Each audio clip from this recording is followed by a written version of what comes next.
కుక్క టీవీ 100 గుర్రాలు మరియు నిజాయితీ గల మనిషి. ఒక ఊరిలో ఒక రాజు ఉండేవాడు. అతను చాలా పొదుపుగా ఉంటాడు. అతని ఆధ్వర్యంలోని సలహాదారు ముత్తు అన్ని వస్తువులను పరిశీలించి సరసమైన ధరను అంచనా వేస్తాడు. ముత్తు, ఈ పాత్రలకు ఎంత ధర చెల్లించవచ్చు? ఓ రాజా, అందులో 2 పాత్రలు చిన్నవి, 3 పాత్రలు పెద్దవి. వీటికి 200 బంగారు నాణేలు, 10 మూటల వడ్లు ఇవ్వవచ్చు. సరే, ఇవ్వండి. మంత్రి, ఈ ముత్తు ఆ పాత్రలకు ఎక్కువ ధర చెప్పాడు. అవును ప్రభు, నాకు అలాగే అనిపించింది. మీకు అభ్యంతరం లేకపోతే నేను మీకు ఒక ఆలోచన ఇస్తాను. సరే, చెప్పు. నా కొడుకు కూడా కన్సల్టెంట్ మరియు అతను కూడా మంచి ధర నిర్ణయించేవాడు. మీరు సరే చెబితే నా కొడుకును రేపు రమ్మని అడుగుతాను. సరే మంత్రి, రమ్మని చెప్పు.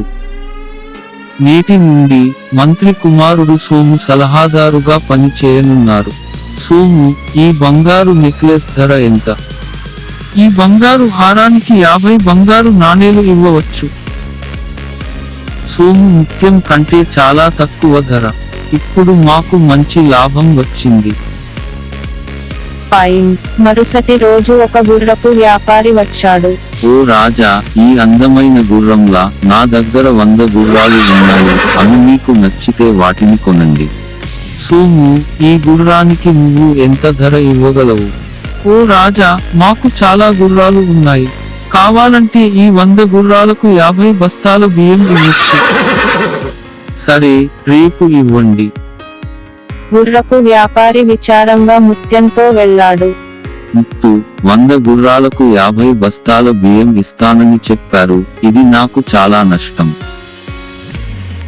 సరే, నేను ఒక ఆలోచన చెబుతాను. సరే, నేను చేస్తాను. గుర్రపు వ్యాపారి సోముకి వజ్రాల నాణెం బహుమతిగా ఇచ్చాడు. మరుసటి రోజు, ఓ రాజా, నేను చాలా దూరం వెళ్ళాలి. నేను ఈ 50 బస్తాల బియ్యాన్ని మోయలేను.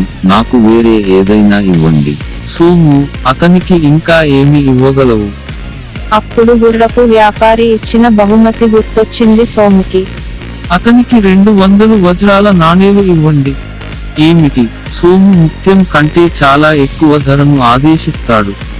ముత్తు, ఈ 100 గుర్రాలకు మీరు ఎంత ధర చెల్లించగలరో చెప్పండి. రాజా, ఈ 100 గుర్రాల కోసం మీరు 50 వజ్రాల నాణేలు చెల్లించవచ్చు.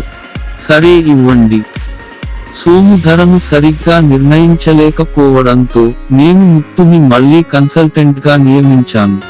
రాజు కూడా తన తప్పు తెలుసుకుని సరైన నిర్ణయం తీసుకున్నాడు. ఈ కథనం నుండి మనం నేర్చుకునేది ఏమిటంటే, మనం ఒక వస్తువును కొన్నప్పుడు దాని విలువను తెలుసుకొని దానిని సరసమైన ధరకు కొనుగోలు చేయాలి. కోడి మరియు బాతు. ఒక ఊరిలో కొన్ని కోళ్లు ఉండేవి. కొన్ని రోజుల తరువాత కోళ్లు గుడ్లు పెట్టడం ప్రారంభించాయి మరియు ఒక కోడి ఇంటి పైకప్పు నుండి గుడ్లు పెట్టింది. అయ్యో, గుడ్డు పడింది. నేను ఇప్పుడు ఏమి చేస్తాను? గుడ్డు దొర్లుతూ అరుణ్ సైకిల్ పై ఉన్న బుట్టలో పడింది. అమ్మా, నేను నా స్నేహితురాలి ఇంటికి వెళతాను. సరే అరుణ్. అరుణ్ సైకిల్ మీద వెళ్ళాడు. రా అరుణ్, నువ్వు ఎలా ఉంటావు? నేను బాగున్నాను. అరుణ్, నీ సైకిల్ మీద గుడ్డు ఉంది. ఈ గుడ్డు ఇక్కడికి ఎలా వచ్చింది? బాతు గుడ్డులా ఉంది. ఎలాగో ఇక్కడికి వచ్చినట్టు ఆ బాతుతో ఈ గుడ్డు పొదుగుకుందాం.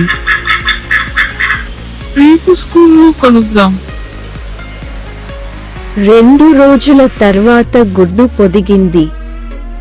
ఈ కోడి మన దగ్గరకు ఎలా వచ్చింది? తల్లి నేను నీ తల్లిని కాను. నేను బాతుని. నిన్ను మీ అమ్మ దగ్గరికి తీసుకెళ్తాను. అప్పుడు ఒక డేగ అక్కడికి వచ్చింది. డేగ మిత్రమా, నువ్వు నాకు సహాయం చేయాలి. సరే చెప్పు, చేస్తాను. ఈ కోడి పిల్లను దాని తల్లికి చేర్చాలి. సరే, నాపైకి రండి, తెలుసుకుందాం. డక్లింగ్ మరియు కోడి డేగ మీద ఎగిరిపోయాయి. కొంత దూరం వెళ్ళాక కింద ఉన్న కోడిని చూసి దాని దగ్గరికి వెళ్ళాడు. కోడి, ఇది మీ కోడి పిల్ల? అవును, ఇది నా కోడి. నేను దాని కోసం వెతుకుతున్నాను. ఎలాగో మీరు దీన్ని నాకు జోడించారు. చాలా ధన్యవాదాలు. బాతు మరియు కోడి స్నేహితులుగా మారాయి. వారు చాలా సంతోషంగా జీవించారు. ఈ కథ నుండి మనం నేర్చుకునేది ఏమిటంటే, మనలో స్వచ్ఛమైన ప్రేమ ఉంటే అది మనల్ని విడిచిపెట్టినా అది మనలోకి తిరిగి వస్తుంది. రైలు ప్రమాదాన్ని ఆపిన జల్లికట్టు ఎద్దు కథ. పాలకోడు అనే గ్రామంలో భారీ వర్షం కురిసింది. మరుసటి రోజు అరుణ్ మరియు టామీ ఇద్దరు కలిసి రైలు పట్టాల దగ్గరికి వెళ్లారు. టామీ, ఇక్కడ చూడు, రైలు పట్టాల మీద చెట్టు పడి ఉంది. అవును, చెట్టు పడి ఉంది. ఇంకా కొంచెం సేపట్లో బెంగళూరు రైలు రాబోతుంది. రైలు చెట్టుకి గుద్దుకునే ప్రమాదం జరగబోతుంది. ఎలాగైనా రైలును కాపాడాలి. అప్పుడు దూరంలో రైలు వచ్చే శబ్దం వినపడింది. వెంటనే అరుణ్ ఇంటికి వచ్చి జల్లికట్టు ఎద్దు కొమ్మలో ఎరుపు రంగు గుడ్డను కట్టాడు.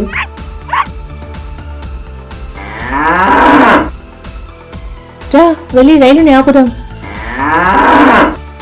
అరుణ్, టామీ, ఎద్దు ముగ్గురు రైలు పట్టాలపై పరిగెత్తారు. రైలు చాలా వేగంగా వచ్చింది. ఎద్దు అంతకంటే వేగంగా రైలు వచ్చే దిశగా పరిగెత్తింది. ఏమైంది? ఎద్దు ఎర్ర రంగు గుడ్డతో ఎదురును పరిగెడుతూ వస్తుంది. ఏదో ఆపదేమో. రైలు నిదానంగా పొందుతాం. రైలు మెల్లగా వెళ్ళింది. పటాల్లో చెట్టు పడి ఉండటం డ్రైవర్ గమనించారు. వెంటనే రైలుని ఆపి చెట్టు పడిన చోటుకి వెళ్లి చూశారు. అక్కడ అరుణ్, టామీ ఉండటం చూశారు. తమ్ముడు, ఈ ఎద్దు ఎవరిది? ఎద్దు నాదేనయ్యా. నేనే ఎరుపు రంగు గుడ్డను ఎద్దు కొమ్ములు కట్టాను. తమ్ముడు, నువ్వు సరైన సమయంలో రైలు ప్రమాదం నుంచి కాపాడావు. నీకు ఇందుకు ప్రభుత్వం నుండి బహుమతి పొందటానికి సిఫారసు చేస్తాను. రైల్లో వచ్చిన వాళ్ళందరూ అరుణ్ని మెచ్చుకున్నారు. అందరూ ఎద్దుతో చేరి పటాలతో పడిన చెట్టును ఎత్తి పక్కకు పెట్టారు. రైలు బండి బయలుదేరింది. ఈ కథ నుండి మనం తెలుసుకోవాల్సింది ఏమిటంటే, మన తెలివితేటలు ఉపయోగించి ఏ ప్రమాదాలైనా ఆపవచ్చు. దురాశ పట్టిన పులి మరియు కుందేలు తాబేలు స్నేహం. ఒక అడవిలో తాబేలు మరియు కుందేలు ఆహారం ముగించుకొని ఇంటికి తిరిగి వెళుతూ ఉండింది. కొంచెం దూరంలో నక్క ఒకటి వీళ్ళని చూసి వీటి దగ్గరికి వచ్చింది. ఏంటి కుందేలు, తాబేలు ఇద్దరు స్నేహితులైపోయారా? మీ గొడవ ఒక రకంగా ముగింపుకొచ్చినట్టుంది. ఏంటి, మేము గొడవ పెట్టామా? ఎవరు చెప్పారు? పరుగు పందెంలో తాబేలు కుందేలుని ఓడించడం వల్ల నేను తాబేలుకు అభిమానిని అయిపోయాను. అరెరే కుందేలు చూడు, నాకు కూడా ఒక అభిమాని ఉన్నారు. నాకు ఒక ఆశ, అదేలాగా మళ్ళీ పోటీ పెడదామా? ఇప్పుడా? అవును, కుందేలును ముందు వెళ్ళిపోతావు. నేను తాబేలుతో పాటు ఒంటరిగా వస్తాను. ఒంటరిగానా? లేదు లేదు, ఒంటరిగా కాదు, తోడుగా వస్తానని చెప్పాను. వద్దు వద్దు, ఈ కుట్ర మా దగ్గర చెల్లదు. తాబేలు, నక్క ఏదో కుట్ర పన్నుతుంది, రా పోదాం. అరెరే, తాబేలును తిందామని ఆశపడ్డాను, వెళ్ళిపోయిందే. తర్వాత తాబేలు, కుందేలు కొంచెం దూరం నడిచారు. అక్కడ ఒక పులి రావడాన్ని చూశారు. మిత్రమా, అక్కడ చూడు, పులి వస్తుంది. అది మనల్ని తినేస్తుంది. మనకి ఈరోజు మంచి వేట. అరేరే, పులి మనల్ని చూసేసింది. నీకు బ్రతకాలని ఆశ ఉంటే ఇక్కడి నుంచి తప్పించుకుని పారిపో. అలాగైతే నువ్వేం చేస్తావు? నేను నా పెంకులో దాక్కుంటాను. నువ్వే పట్టుపడతావు, పారిపో. తాబేలు తన పెంకులో దాక్కుంది. కుందేలు అక్కడ ఇక్కడ తప్పించుకోవడానికి చూసి దారి లేక గందరగోళంతో ఉండిపోయింది. ఇప్పుడు ఏం చేయాలి? మనం ఎలాగైనా ఈ పులిని మోసం చేసి తప్పించుకోవాలి. కుందేలు, నేను ఇప్పుడు నిన్ను తినబోతున్నాను. పులి అన్నా, మీకోసం ఇక్కడ అద్భుతమైన ఆహారం ఉంచాను. అలాగా, ఏమిటి ఆహారం? ఈ రాయి కింద ఒక గొయ్యుంది. అందులో ఒక జింక ఉంది, దాన్ని మీరు తినచ్చు. జింక తిని చాలా రోజులవుతుంది. సరే కుందేలు. పులి అన్న, ఈ జింకను బయట తీయడానికి ఏర్పాటు చేసి వస్తాను. మీరు ఈ రాయి మీద కాలు అదిమి పెట్టి ఉంచండి, నేను తొందరగా వచ్చేస్తాను. సరే, తొందరగా రా. కుందేలు అక్కడి నుంచి తన తెలివితేటలతో తప్పించుకుంది. ఏంటి, ఈ కుందేలు ఇంకా కనబడటం లేదు, కాలేమో నొప్పిస్తుంది. ఎంతసేపు వేచి ఉండడం. పులి తన కాళ్ళతో ఆ రాయిని తట్టింది. అరెరే, ఇక్కడ గొయ్యి లేదు, జింక లేదు. మనల్ని బాగా మూర్ఖుని చేసి ఆ కుందేలు తప్పించుకుందనుకుంటా. ఒకరోజు మన చేతిలో చిక్కుతుంది, అప్పుడు చూసుకుందాం. ఈ రాయి ఒకటి పో. మిత్రమా, నన్ను తిప్పు. నువ్వా? నీకంతా సహాయమే చేయకూడదు, నువ్వు ఒక మోసగాడివి. ఒక ఆపద వచ్చినప్పుడు నువ్వు నాకు తోడుగా లేవు. నేను కావాలంటే ఇప్పుడు నీకు సహాయం చేయగలను, కానీ ఇంకెప్పుడు నీకు స్నేహితుని కాదు. నన్ను క్షమించు మిత్రమా, ఇంకెప్పుడు ఈ తప్పు చేయను, క్షమించు. ఈ కథ నుండి మనం తెలుసుకోవాల్సింది ఏమిటంటే, మనం ఆపద వచ్చిన సమయంలో కూడా మనతో పాటు ఉన్న వాళ్ళకి తోడుగా ఉండాలని అర్థం. రాక్షస కోడి. కన్నన్ కోళ్లు అమ్మే వ్యాపారం చేసేవాడు. కన్నన్ కోళ్లకు పరిశుద్ధమైన సేంద్రియ ఆహారం, పండ్లు, ధాన్యాలు లాంటివి ఇస్తూ వచ్చాడు. అందువలన కోళ్లు ఆరోగ్యంగానూ నాణ్యతగానూ ఉంది. 6 నెలల కోళ్లు ఎక్కువ బరువుతో అమ్మకానికి తయారయ్యింది. గోపాల్ పండ్లు, కూరగాయలు వ్యాపారం చేసేవాడు. మనం పండ్లు, కూరగాయలు అమ్ముతున్నాం, అయితే కర్ణన్ కోళ్ల మటుకే అమ్ముతున్నాడు. అతనిలాగా మనం కూడా కోళ్లు పెంచి తొందరగా ధనవంతుడిగా అవ్వాలి. ముందు ఒక కోడిని పెంచుదాం. గోపాల్ ఒక కోడి పిల్లని తీసుకుని వచ్చాడు. గోపాల్ కోడి పిల్లకి ఆహారం ఇచ్చాడు. ఏంటి గోపాల్, కోడి పెంచుతున్నావా? అవును సోము, నేను కూడా కన్నన్లాగా కోళ్లు పెంచి ధనవంతుని అవ్వాలి, అందుకే. సరే గోపాల్, నీ కోడి తొందరగా పెరగడానికి దానికి ఉద్దీపన మందు ఇవ్వు. సరే, అలాగే చేస్తాను. గోపాల్ కోడికి ఉద్దీపన మందు ఇచ్చాడు. కొన్ని రోజుల్లో సోము చెప్పింది నిజమే, కోడి బాగా పెరుగుతుంది. అన్ని మందుని ఒకే రోజు ఇచ్చేద్దాం, 10 రోజుల కోడి పెద్దది అవుతుంది. ఇలా అనుకున్న గోపాల్ చాలా మందిని కోడికి ఆహారంగా ఇచ్చాడు. కోడి ఒకే రోజు చాలా పెద్దదిగా అయిపోయింది. మన కోడి పెద్దది అయిపోయింది. ఆహాహాహా, ఆకలి ఆకలి, ఆహారం ఇవ్వు. ఆహారం ఇవ్వకపోతే నేను మింగేస్తాను. కోడికి భయపడి గోపాల్ ఇంట్లో ఉన్న పండ్లు, కూరగాయలు ఇచ్చాడు. వాటిని వెంటనే కోడి తినింది.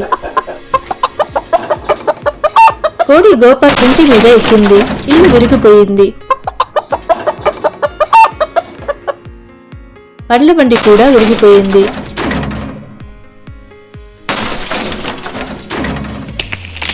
కోడి పక్కన ఉన్న తోటలన్నిటినీ నాశనం చేసింది. ఇదంతా ఊరి జనాలు చూశారు.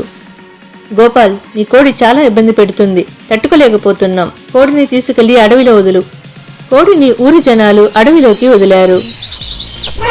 ఈ కథ నుండి మనం తెలుసుకోవాల్సింది ఏమిటంటే, ఆహారం కోసం పెంచే జంతువులు, పక్షులు, చేపలు వంటి వాటికి శుద్ధమైన సేంద్రియ ఆహారాన్ని ఇవ్వాలి అని అర్థం. మాయా చెప్పులు. మోహన్ తన తాతయ్యతో పాటు జీవించి వచ్చాడు. ఒకరోజు మోహన్ని పిలిచిన తాతయ్య ఇలా అన్నాడు. మోహన్, నాకు వయసు అయిపోయింది, ఇక నేను ఏ పని చేయలేను. నేను పుణ్యస్థలాలకు వెళ్ళి వస్తాను, నువ్వేదైనా పనికి వెళ్ళు. సరే తాతయ్య, మీరు జాగ్రత్తగా వెళ్ళిరండి. ఇంట్లో ఒక పెట్టి ఉంది. నీకు ఏదైనా కష్టం వచ్చినప్పుడు ఆ పెట్టిలో ఉన్నదాన్ని ఎత్తి ఉపయోగపరచు. అది నీకు తప్ప ఇతరులకు ఉపయోగపడదు. సరే తాత. మోహన్ ఒక వ్యవసాయ ఫామ్ యజమాని దగ్గర పని అడగటానికి వెళ్ళాడు. అయ్యా, మీ తోటలో ఏదైనా పని ఉంటే ఇవ్వండి. ఇక్కడ అన్ని పనులకు మనుషులున్నారు, కానీ కొబ్బరి చెట్టుకి కొబ్బరి కొయ్యడానికి ఎవ్వరూ లేరు. ఆ పని నువ్వు చేయగలవా? చేస్తానా అయ్యా. సరే, రేపు కొబ్బరి తోటకు వెళ్ళి కొబ్బరిని కోసిపెట్టు. చేస్తానా అయ్యా. నాకు చెట్టు ఎక్కడం తెలియదు. ఆయన పనికి వస్తానని చెప్పేశాను. ఇప్పుడు ఏం చేయను? ఇంటికి వచ్చిన మోహన్ పనికి వెళ్లే ముందు ఇంటి పెరట్లో ఉన్న కొబ్బరి చెట్టు ఎక్కడానికి ప్రయత్నించాడు. కానీ అతను ఎంత ప్రయత్నించినా కొబ్బరి చెట్టు ఎక్కలేకపోయాడు. మరుసటి రోజు, నేను చెట్టు ఎక్కలేకపోతున్నాను, వేరేం చేయాలి? తాత చెప్పిన పెట్టిలో తాత ఏం పెట్టారో చూద్దాం. అందులో నగలు లేదా డబ్బు ఉంటే వాటిని పెట్టి ఏదైనా వ్యాపారం చేద్దాం. మోహన్ పెట్టిని తెరిచి చూశాడు. ఆ పెట్టెలో ఒక జత చెప్పులు ఉన్నాయి. అవి చూసిన మోహన్, ఈ పెట్టెలో ఒక జత చెప్పులు మాత్రమే ఉన్నాయి. సరే, ఇది వేసుకుని వేరే పని వెతుకుదాం. ఆ పెట్టెలో ఉన్న చెప్పులు వేసుకుని చాలా దూరం నడిచిన మోహన్ ఒక మామిడి చెట్టు కింద వచ్చి నిలిచాడు. బాగా ఆకలిగా ఉన్నది. మనకి చెట్టు ఎక్కడం తెలిసింటే మామిడి పండ్లు కోసి తినుండొచ్చు. అతను అలా తలచిన క్షణమే ఎగురుకుంటూ వెళ్లి మా చెట్టుపై నిలిచాడు. ఆ చెట్లో కొన్ని పండ్లు కోసిన మోహన్ అదే మాయా చెప్పులు ఉపయోగించి కిందకి వచ్చాడు. తర్వాత కొబ్బరి తోటకి వెళ్లి ఆ చెప్పులు ఉపయోగించి చాలా కొబ్బరి బొండాలు కోశాడు.